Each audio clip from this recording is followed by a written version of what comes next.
everybody, I'm Chelsea and I'm so grateful you chose to watch this video today. In today's video, I'm showing you how I got this style right here using some clip-ins I got from CurlsCurls. Thank you to them for collaborating with me to make this video. Definitely subscribe to my channel for more natural hair and thrifted fashion type videos. Actually, this top is thrifted and I ended up doing a little DIY with it. It's pretty cute. Hold on. It's like crop and I added some link to the sleeves. So if you're interested in more of those type videos, definitely leave a comment down below. I just recently got a lot of thrifted stuff, so my next video is going to be a thrift haul, so look out for that. But as far as this video, give me a thumbs up if you end up liking this style and check the description box for all the information on this hair. Other than that, my top, like I said, is thrifted. My earrings are from Rumors Boutique in Richmond, and then my 1992 necklace is from Vita Kush. I went to Melrose Trading Post in LA and they had a shop there, but they have an Instagram and website, so I will leave it on the screen somewhere. But anyway, I hope you enjoyed the video. Let's get started. So to prep for this style, I did some plaits in the back and pinned them down. And then for the front, I made 2 Bantu knots. So for the first one, I'm just going to moisturize and seal my hair with the Naturall Club Avocado line. I really like this. And this style actually is a protective style because all my ends are protected. So whenever I do a protective style, I like to make sure I'm thoroughly moisturized, and this product like really provides that. I've been using this a lot lately.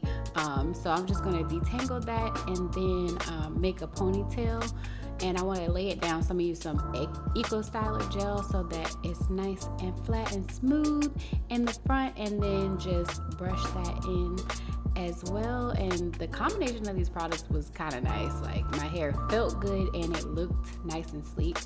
I'm always forgetting stuff when I sit down to film. I feel like I never have 100% of the things that I'm supposed to have to be filming. So I had to go get a hairband to make a knot up here. I'm just gonna 2-strand twist it all the way down, and then I'm gonna make it into a little Bantu knot. And I don't need any bobby pins for this. All you do is make sure you twist it loosely at the beginning, and then once you get to the end, you wanna tighten it up and it'll stay. Then I'm gonna lay down my edges with this Eco Styler edge control, and I really like this as well. I've been using this for a while, but if you have any edge control recommendations, let me know. But yeah, I love doing my edges. And then my song came on.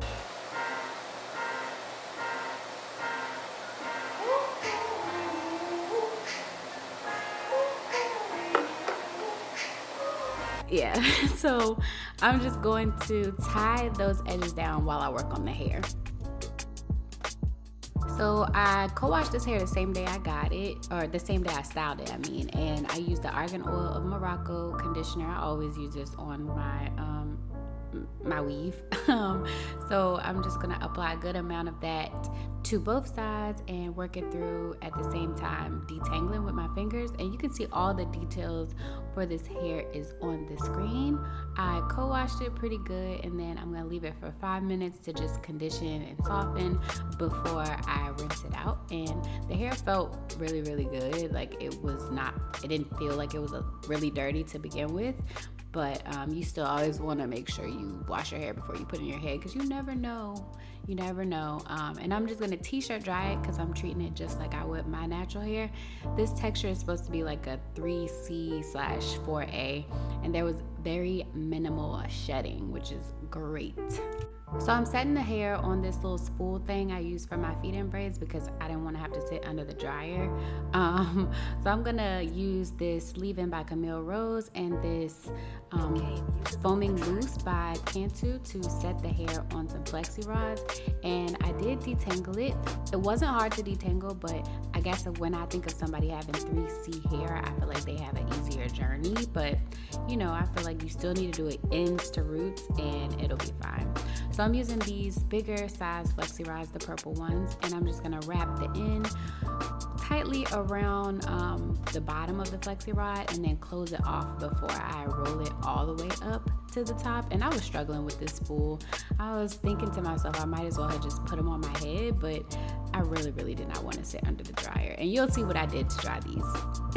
But yeah, take the end, wrap it around the bottom of the flexi rod to the very last piece, and then bend it halfway to close that on the end, and then I'm going to hold the hair to make sure it's nice and tight as I wrap it around the flexi rod. And some of them came out better than others, but I think overall I got the look that I was going for. These clip-ins were, I think, a 4 clip, and for the longer 3, 4, and 5 clips I used 2 flexi rods, and then for the 1 and 2 clip-ins I just used 1 flexi rod per clip. And I think I had like 20 total flexi rods that I used on 10 sets of clip-ins.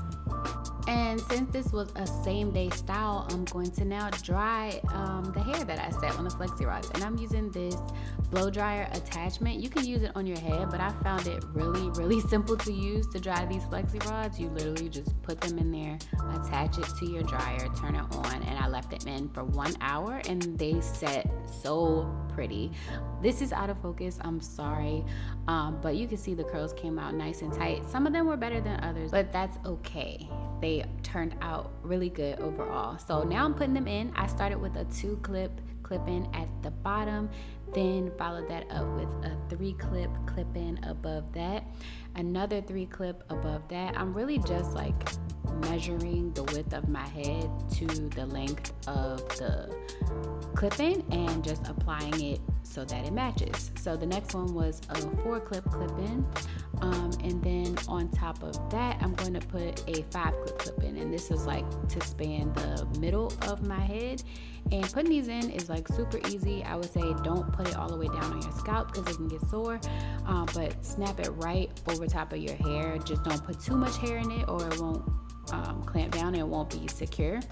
So then right above that, I took another 5 clip-in, and this was like almost to the front of where my Bantu knots were, but I still had like a lot of space in the back at the top. So I took a 2 clip-in to fill in that area. And all of these ones I'm putting them in like facing towards the back, but when I get to the front where my Bantu knots are, I'm gonna put them in upside down so that the hair will conceal where the clips are. So instead of putting it the way that I put the other ones, I'm literally putting it backwards and sliding it in so you can see how you can't really see the clips like you did when I was putting in the other ones. And I'm gonna show you close up so that it makes sense, but it's a simple way that you don't have to have any of your hair out when doing a style like this. Just make sure that it falls right so that you're not like out here looking crazy with your clip-in showing. So then after that, I just separated the curls for more volume, and this hair is 3C/4A. My hair, it's type 4, but it's much kinkier than this, so this was a different experience for me to try to get volume with this texture of hair because it's less dense than mine. So I was really trying to separate as much as I could. I was not worried about frizz because the curls came out so pretty, and that's not really the look I was going for. I was going for more of like big hair because I love that. So I took my Denman brush and just brushed out the roots. A pick would be good for this, but I can't find my pick. But in the back of my head, I used 8 out of the 10 total clip-ins. These thick bundles from CurlsCurls are supposed to be enough to fill your entire head. So if you invest in one of these affordable bundles, you could have clip-ins to last you to create as many styles as you can think of. Like, the possibilities are endless. I will say I took the bottom 2 clip-in and put it in at the top because it was a little skimp, but that fixed the issue right away. So I had 2 clips left. They were both the 2 clip-ins. So I used one of the clips and clipped it down into the front of the Bantu knot, and then I used the other clip and clipped it into the back of the Bantu knot. And I'm gonna take these gold hair accessories that I got from the beauty supply store and just cut the elastic out because I don't need that part. I think these were probably like $2 to $3 from the beauty supply store. I stay in the beauty supply store. There's so much stuff to be inspired by. So when I saw these, I didn't really know how or when I would use them, but I knew that they were cute. So they're really easy to just clamp down where you have the beginning of the ponytail, and then I'm just gonna take the hair that's sticking out of there and separate it as well so that it has more volume and looks like the hair in the back. Now I'm just gonna take off my headscarf and my edges were laid. So I'm just gonna finish the style by taking this sheen spray from the Main Choice and just giving myself a little sheen and moisture, and that is the completed look. Thank you so much for watching. Let me know in the comments how you like it. I asked on my Instagram and 33% of people said I looked young. That's okay though. Check the description box for the information on this hair and a coupon code for $5 off. It's Olive. So yeah, I hope you enjoyed this video and I will see you on the next one. Namaste.